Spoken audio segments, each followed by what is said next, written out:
আসসালামু আলাইকুম প্রিয় দর্শক, চ্যানেল আই সংবাদে স্বাগত। আপনাদের সঙ্গে আছি আমি সামির হোসেন। বিস্তারিত সংবাদের শুরুতে জানিয়ে দিচ্ছি সুপারফ্রেশ ফর্টিফাইড সয়াবিন তেল সংবাদ শিরোনামগুলো। অতি প্রয়োজনীয় সংস্কার শেষে নির্বাচন, জানালেন আইন উপদেষ্টা। ট্রাইব্যুনালে আইনের সংশোধনী উপদেষ্টা পরিষদে তোলা হচ্ছে আগামীকাল। ভারতের কাছে শেখ হাসিনাকে ফেরত চাওয়া হবে, দা হিন্দুকে বললেন প্রধান উপদেষ্টা। আওয়ামী লীগের নির্বাচন করায় আপত্তি নেই।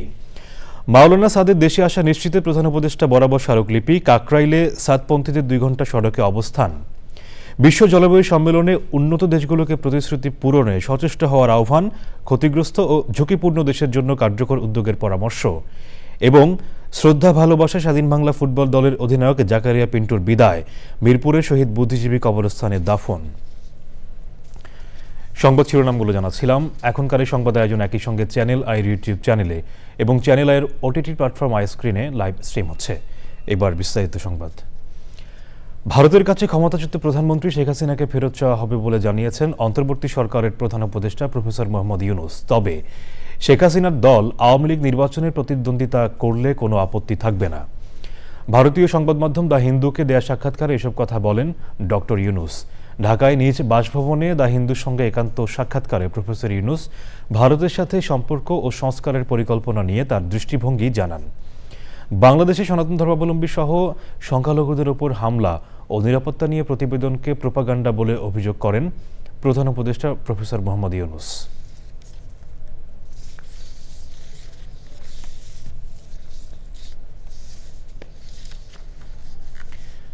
প্রধান উপদেষ্টার কাছে স্মারকলিপি দিয়ে প্রায় 2 ঘণ্টা পর সড়ক ছেড়েছেন তাবলিগ জামাতের মাওলানা সাদের অনুসারীরা। মাওলানা সাদকে আগামী বিশ্ব ইজতেমায় অংশগ্রহণের জন্য বাংলাদেশে আসতে দেওয়ার দাবিতে রাজধানীর কাকরাইল মোড়ে অবস্থান নেন তারা। পরে প্রধান উপদেষ্টার প্রেস সচিবের কাছে স্মারকলিপি দেয়া হয়। তাফিমুল ইসলাম জানাচ্ছেন বিস্তারিত। মাওলানা সাদকে বিশ্ব ইজতেমায় বাংলাদেশে আসতে দেওয়ার দাবিতে সকাল 8টায় প্রধান উপদেষ্টার বাসভবনে যেতে চাইলে অনুসারীদের বাধা দেয় আইন শৃঙ্খলা রক্ষাকারী বাহিনী। পরে সড়কেই অবস্থান নেন তারা। আমাদের মেহমান আসতে কেন ওনারা বাধা দিবে, আর এই কথা কেন সরকার আমলে নিবে? ওনারাও যেমন ওনাদের মুরব্বিরা আসে, আমাদের বিশ্ব আমির আমাদের ইজতেমায় আসবে। কাকরাইল মসজিদের ইমাম মাওলানা আব্দুল্লাহ সাবেরের নেতৃত্বে একটি প্রতিনিধি দল উপদেষ্টার বাসভবনের সামনে প্রেস সচিবের কাছে স্মারকলিপি দেন। ওনাদের কাছ থেকে আমরা স্মারকলিপি চেয়েছি। স্মারকলিপি মাননীয় প্রধান উপদেষ্টার কাছে আমরা দিব। যে কোনো অপ্রীতিকর পরিস্থিতি মোকাবেলায় প্রস্তুত ছিল আইন শৃঙ্খলা বাহিনী। তারা কিন্তু এখন রাস্তা ছেড়ে দিয়ে মসজিদে চলে গেছে। এখন একেবারে পুরো স্বাভাবিক, আমরা সতর্ক আছি। মাওলানা সাদকে আগামী বছর বিশ্ব ইজতেমায় আনার জন্য সরকারের হস্তক্ষেপ দাবি করেন তারা। আমরা চাই বাংলাদেশের কোটি কোটি মানুষ যা ওনার কথা শোনার জন্য আগ্রহের সঙ্গে অপেক্ষা করতেছে, যেন এই 5 দিনের জোরে এবং ইজতেমাতে উনি এসে আমাদের কোরআন হাদিসের কথা শোনাতে পারেন। স্মারকলিপি জমা দেওয়ার পর সাতপন্থীরা শান্তিপূর্ণ 2 ঘণ্টা অবস্থান কর্মসূচি শেষ করে কাকরাইল মসজিদে ফিরে যান। তাফিমুল ইসলাম, চ্যানেল আই, ঢাকা। অতি প্রয়োজনীয় কিছু সংস্কার করে অন্তর্বর্তী সরকার নির্বাচনে যাবে বলে জানিয়েছেন আইন উপদেষ্টা ডক্টর আসিফ নজরুল। আন্তর্জাতিক অপরাধ ট্রাইব্যুনাল আইনের কিছু সংশোধনী আনা হচ্ছে বলেও জানান তিনি, যা আগামীকাল উপদেষ্টা পরিষদে তোলা হবে। জুলাই আগস্টের ফৌজদারি সব মামলা তুলে নেওয়া হয়েছে বলেও জানান তিনি। বিস্তারিত রফিকুল বাশার জানাচ্ছেন। সরকারের 100 দিন উপলক্ষে আইন, বিচার ও সংসদ বিষয়ক মন্ত্রণালয়ের সংবাদ সম্মেলন। এই 100 দিনে মন্ত্রণালয়ে যেসব কাজ হয়েছে তা তুলে ধরেন আইন উপদেষ্টা আসিফ নজরুল। জানান ভবিষ্যৎ পরিকল্পনাও। বলেছেন সাইবার সিকিউরিটি অ্যাক্ট বাতিল করে সাইবার সুরক্ষা আইন করা হবে। এই সময়ে উপদেষ্টা হিসেবে নিজের কাজে নিজেকে 10-এর মধ্যে 4 নম্বর দেন তিনি। সাংবাদিকদের প্রশ্নের জবাবে জাতীয় নির্বাচনের সময় নিয়েও কথা বলেন উপদেষ্টা। আমরা মোস্ট এসেনশিয়াল কিছু সংস্কার করে যত দ্রুত সম্ভব নির্বাচন দেবো। আমরা খালি জাস্ট এই জিনিসটা চাই না যে আপনার আগের মতো কোনো ভুয়া নির্বাচন হোক, আর এটা চাই না নির্বাচনে বিজয়ী হয়ে কেউ আপনার আবার ভুয়া নির্বাচন করার সুযোগ পাক। এটা ছাড়া আর কোনো স্বার্থ নাই। আপনি একটা যদি বিশ্বাস করেন, অন্তর্বর্তীকালীন সরকারে যারা আছেন ওনাদের অধিকাংশই যত তাড়াতাড়ি সম্ভব নিজের পেশায় ফিরে যাওয়ার জন্য আপনার আগ্রহী। উপদেষ্টা বলেন মিথ্যা হয়রানিমূলক মামলা নিয়ে সরকার বিব্রত। তো যারা হয়রানির শিকার হচ্ছে, যারা এই মানে শত্রুতামূলক মামলার শিকার হচ্ছে, যাদেরকে আপনার মানে কি বলবার বাণিজ্যিক কারণে যাদের মামলার আসামি করা হয়েছে, তাদের জন্য বিরাট একটা প্রতিকারের সুযোগ সৃষ্টি হবে এই সকল আদালতে সরকারি প্রকৌশলী আপনার রিক্রুট করার মাধ্যমে। সরকারের নমনীয়তায় কেউ কেউ পেয়ে বসেছে কিনা জানতে চাইলে উপদেষ্টা বলেন, যখন প্রয়োজন হবে তখন সরকার অনেক শক্ত হবে। জনগণকে জিম্মি না করে বিক্ষোভ ও আন্দোলন করা উচিত বলেও মন্তব্য করেন উপদেষ্টা। Rafiqul Bashar, channel I, Dhaka. বিশ্ববিদ্যালয় করার দাবিতে তিতুমির কলেজ শিক্ষার্থীরা ক্লোজ ডাউন কর্মসূচি করছেন। ক্লাস পরীক্ষা বর্জন করে কলেজের সামনে অবস্থান নিয়েছেন তারা। সকালে তারা কলেজ প্রাঙ্গণে মিছিল করেন। আন্দোলনকারীরা জানিয়েছেন তাদের একটি প্রতিনিধি দল দুপুরে সরকারের সাথে বৈঠক করবে। সেখান থেকে ইতিবাচক সিদ্ধান্ত আসলে কর্মসূচি প্রত্যাহার করে ক্লাসে ফিরে যাবেন তারা।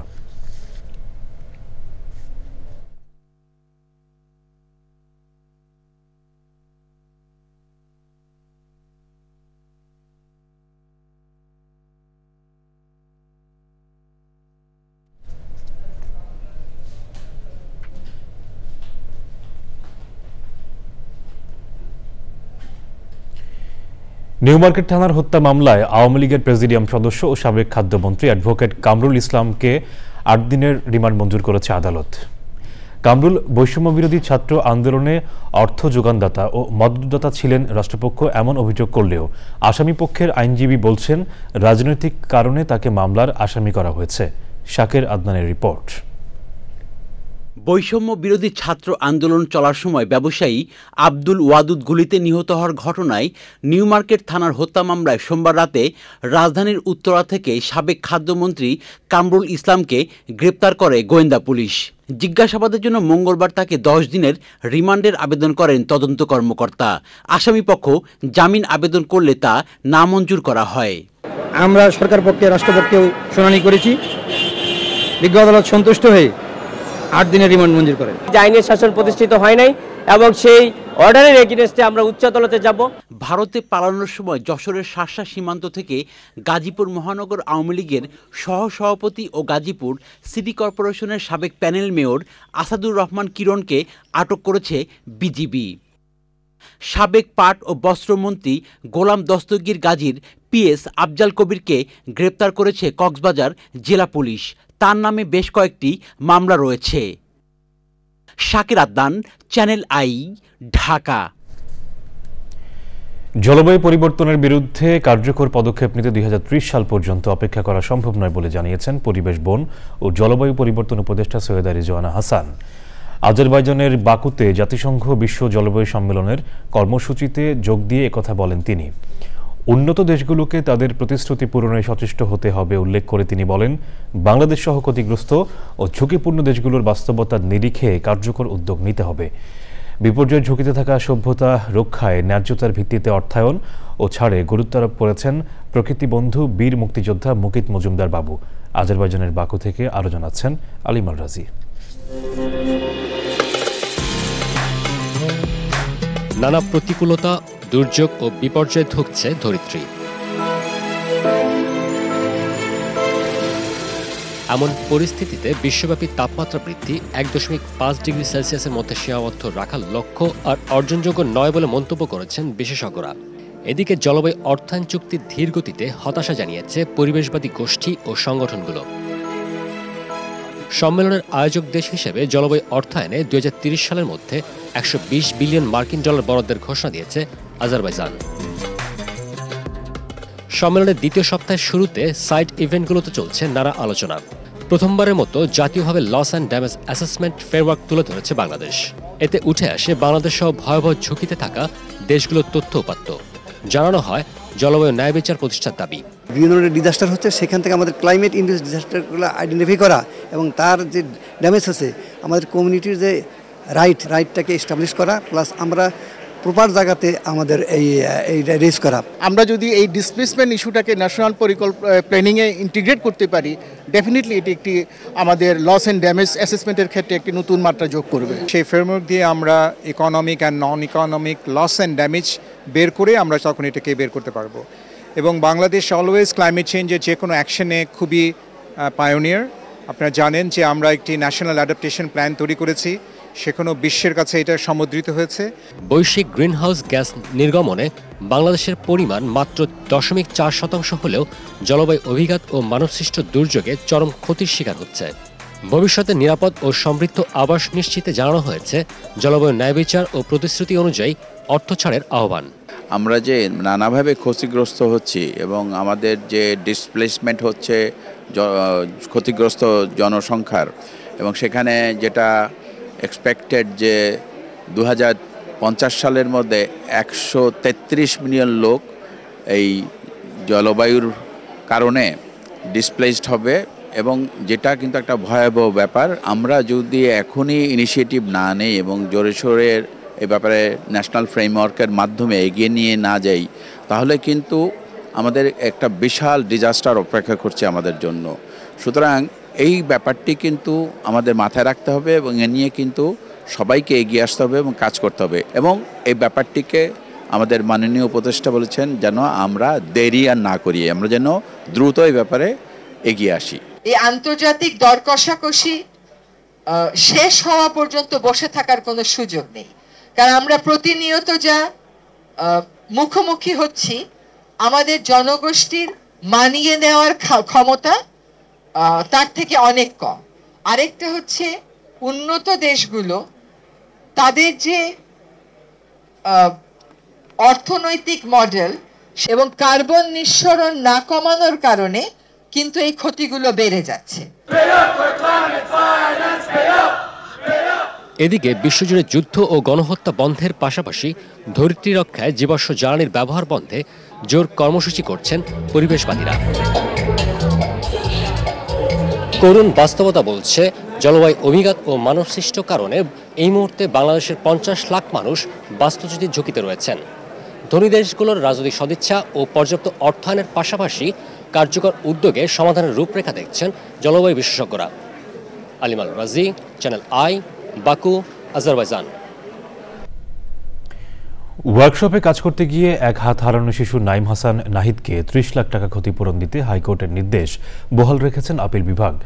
আদেশের পরে সন্তোষ প্রকাশ করে শিশু নাইম বলেছে তার মতো ভাগ্য আর কারো যেন না হয়। খতনা করতে গিয়ে আরেক শিশু আয়ানের মৃত্যুর ঘটনায় 12ই জানুয়ারির মধ্যে প্রতিবেদন দাখিল করতে বলেছেন হাইকোর্ট। মাজারুল হক মান্নার রিপোর্ট। করোনা মহামারীর সময় নাইমের বাবা আনোয়ার কর্মহীন হয়ে পড়ে। সংসারের চাপ সামলাতে না পেরে 8-9 বছরের শিশু নাইমকে কিশোরগঞ্জের ভৈরবে একটি ওয়ার্কশপে কাজ দেন বাবা, কিন্তু ওয়ার্কশপে কাজ করতে গিয়ে শিশুটির ডান হাত মেশিনে ঢুকে কাটা পড়ে। এই ঘটনায় রিট আবেদনের পরিপ্রেক্ষিতে হাত হারানো শিশু নাইমকে 30 লাখ টাকা ক্ষতিপূরণ দিতে ওয়ার্কশপের মালিককে আদেশ দিয়েছিলেন হাইকোর্ট। এর বিরুদ্ধে মালিকপক্ষ আবেদন করলে শুনানি শেষে আদেশ দেন আপিল বিভাগ। এবং আমরা কোর্টকে কনভিন্স করেছি এভিডেন্স দিয়ে যে ইয়াকুব এই ফেলে রেখেছে, তাকে কোর্টের আদেশ অমান্য করে কন্টেম্প্ট করে চলেছে, তার সামর্থ্য আছে দেওয়ার। সে নানাবিধভাবে কূটকৌশল করে এই ছেলেটিকে তার পাওনা থেকে বঞ্চিত করেছে। আমরা আশা করি আজকে তার অ্যাপিল ডিসমিসের মাধ্যমে এই ইয়াকুব আর কোনো ছলছাতুরির আশ্রয় নেবে না। সে এই ছেলেটির ক্ষতিপূরণ যথাযথ নির্দেশনা মোতাবেক দেবেন এবং মাসে 7,000 করে তার পড়ালেখার খরচ চালাবেন, এটি আমরা আজকে প্রত্যাশা করি। আদেশ নিয়ে প্রতিক্রিয়া জানায় শিশু নাইম। আমি বলছি যে আমার আব্বা মা আমার এই কাজে দেয় না, আমি এই কাজ করবো না। পরে রাজু ম্যানেজার আমার নাকে গা ধরে নিয়ে ভিতরে নিয়েছে, পরে স্বপন মিস্ত্রির কাছে দিছে। স্বপন মিস্ত্রি আমার নাকে মুখে থাপ্পড় দিয়েছে, বলছে তুই কাজ কর। পরে বলছে যায় না আমি কাজ করবো না। পরে জুম্মন মিস্ত্রি আমার পিঠে হাত দিয়ে পারি না, তখন আমি ভয়ে কাজ করি, তখন মেশিনে আমার হাত চায়না নিয়ে যায়।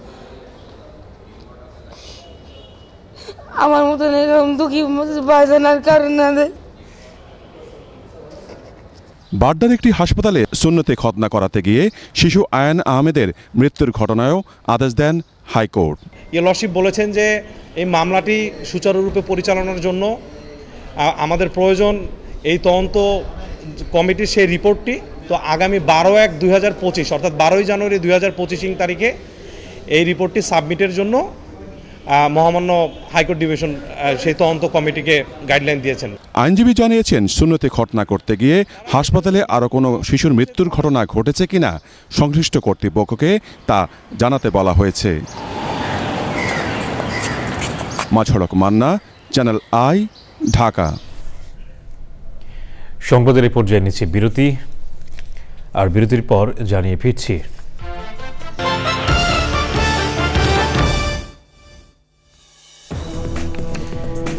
বিরতির পর আবারও আমন্ত্রণ। সিঙ্গাপুরের ন্যাশনাল ইউনিভার্সিটি হাসপাতালে চিকিৎসাধীন বৈষম্য বিরোধী ছাত্র আন্দোলন চলাকালে মাথায় গুলিবিদ্ধ 7 বছরের মুসার শারীরিক অবস্থার অনেক উন্নতি হয়েছে। মুসার বাবা মোস্তাফিজুর রহমান চ্যানেল আইকে জানিয়েছেন, মুসা এখন আর লাইফ সাপোর্টে নেই। গত কয়েকদিন হলো তাকে আইসিইউ থেকে নর্মাল কেবিনে আনা হয়েছে। হাত পা এবং শরীরের অন্যান্য অংশ নাড়াচাড়া করছে মুসা, চোখ পুরোপুরি খুলতে পারছে সে, টেলিভিশন এবং মোবাইলের দিকে তাকাতে পারছে। মুসা বসতে পারছে চিকিৎসকের সহায়তায়। সিঙ্গাপুরের ন্যাশনাল ইউনিভার্সিটি হাসপাতালের চিকিৎসক হিজ হুজির তত্ত্বাবধানে বেশ কয়েকজন বিশেষজ্ঞ চিকিৎসক তার চিকিৎসা করছেন। সন্তানের সুস্থতার জন্য দেশবাসীর কাছে দোয়া চেয়েছেন মুসার বাবা মা। 19 জুলাই বৈষম্যবিরোধী ছাত্র আন্দোলন চলাকালে রংপুরায় বাসার নিচে দাদির সাথে মাথায় গুলিবিদ্ধ হয় 7 বছরের শিশু মুসা। বৈষম্যবিরোধী ছাত্র আন্দোলনের তত্ত্বাবধানে গুলিবিদ্ধ মুসাকে উন্নত চিকিৎসার জন্য এয়ার অ্যাম্বুলেন্সে সিঙ্গাপুরে পাঠানোর ব্যবস্থা করে চ্যানেল আই।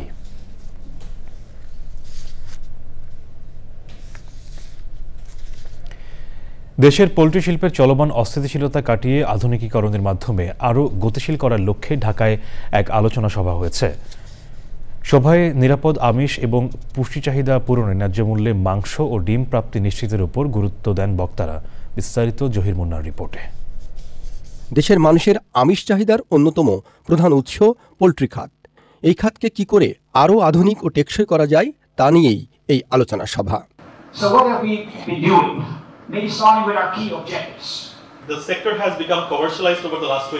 নেদারল্যান্ড সরকারের অর্থায়নে পোল্ট্রিটেক বাংলাদেশ প্রকল্পের আওতায় Larive international, light castle partners, feed industries associations এবং Bangladesh poultry industries central council রাজধানীতে এই সভার আয়োজন করেন।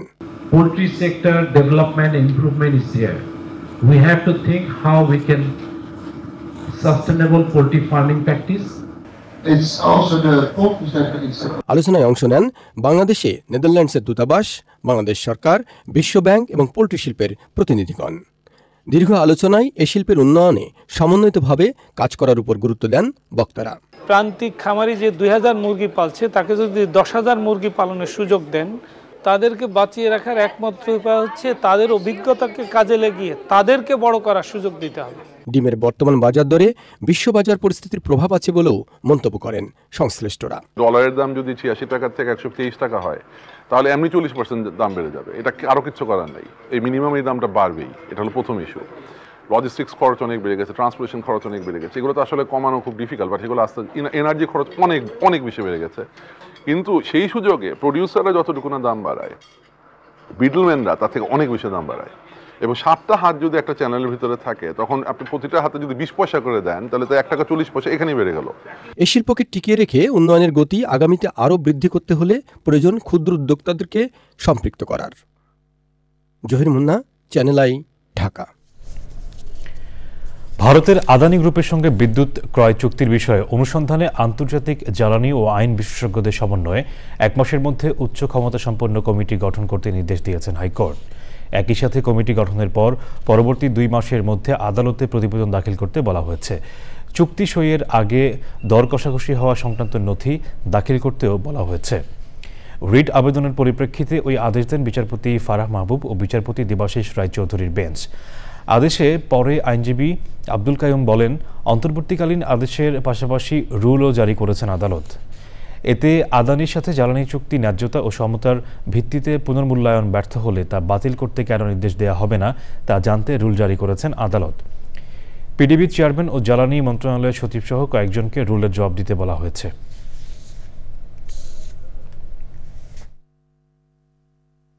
কমিটি গঠন করতে নির্দেশ দিয়েছেন হাই পাওয়ার্ড কমিটি। সেইখানের মধ্যে জ্বালানি বিশেষজ্ঞ থাকবেন, আন্তর্জাতিক খ্যাতিসম্পন্ন এবং আন্তর্জাতিক খ্যাতিসম্পন্ন আইন বিশেষজ্ঞ থাকবেন, যারা এই চুক্তিটির সব টার্মস এন্ড কন্ডিশনস আমাদের দেশের স্বার্থ পরিপন্থী কি কি আছে সেইগুলা বিশ্লেষণ করে আদালতের কাছে 2 মাসের মধ্যে একটা রিপোর্ট জমা দিবেন। আরেকটা কমিটি গঠন করতে বলেছেন রাষ্ট্রের সংশ্লিষ্ট কর্তৃপক্ষকে এই চুক্তির আপনার যে প্রসেসটা আছে এই প্রসেসটা সম্পর্কে ইনকোয়ারি করে একটা রিপোর্ট জমা দেওয়ার জন্য একটা কমিটি গঠন করতে বলেছে। গাজায় ইসরায়েলি হামলায় ৭৬ জন নিহত হয়েছেন, আহত হয়েছেন অন্তত ১৫৮ জন।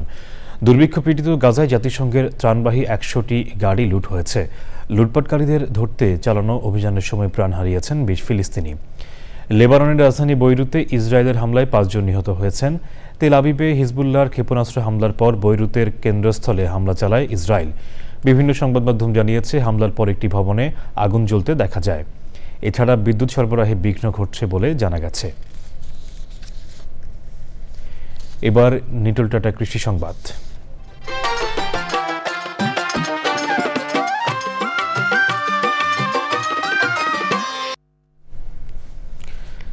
টাঙ্গাইলের বিভিন্ন এলাকায় বস্তায় আদা চাষ জনপ্রিয় হয়ে উঠছে।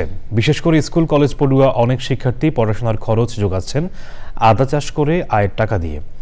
এতে নিজেরা লাভবান হওয়ার পাশাপাশি দেশে আদা আমদানি নির্ভরতা কমে আসবে বলে মনে করছেন সংশ্লিষ্টরা।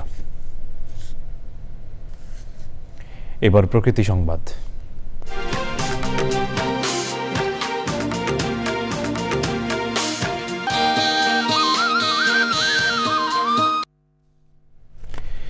সাগরের পরিবেশ প্রতিবেশ রক্ষায় সচেতনতা সৃষ্টির তাগিদ দিয়েছেন পরিবেশবাদীরা। কক্সবাজারে মৎস্যজীবী পরিবারের নারীদের নিয়ে আয়োজিত সম্মেলনে প্লাস্টিক দূষণ রোধ এবং মৎস্য সম্পদের সুষ্ঠু আহরণে গুরুত্ব আরোপ করেন তারা। সামুদ্রিক জীববৈচিত্র্য সংরক্ষণে মাছ শিকার নীতিমালা মেনে চলতে মৎস্যজীবী পরিবারের সদস্যদের প্রতি আহ্বান জানানো হয়।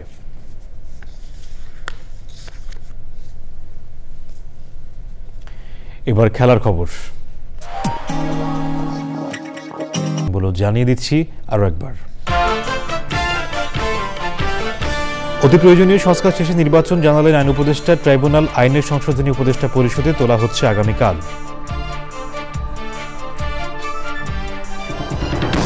ভারতের কাছে শেখ হাসিনাকে ফেরত চাওয়া হবে, দা হিন্দুকে বললেন প্রধান উপদেষ্টা। আওয়ামী লীগের নির্বাচন করায় আপত্তি নেই।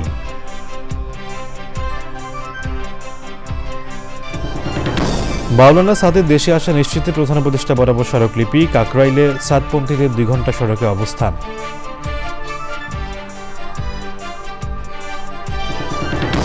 বিশ্ব জলবায়ু সম্মেলনে উন্নত দেশগুলোকে প্রতিশ্রুতি পূরণে সচেষ্ট হওয়ার আহ্বান। ক্ষতিগ্রস্ত ও ঝুঁকিপূর্ণ দেশের জন্য কার্যকর উদ্যোগের পরামর্শ। এবং শ্রদ্ধা ভালোবাসায় স্বাধীন বাংলা ফুটবল দলের অধিনায়ক জাকারিয়া পিন্টুর বিদায়। মিরপুরের শহীদ বুদ্ধিজীবী কবরস্থানে দাফন।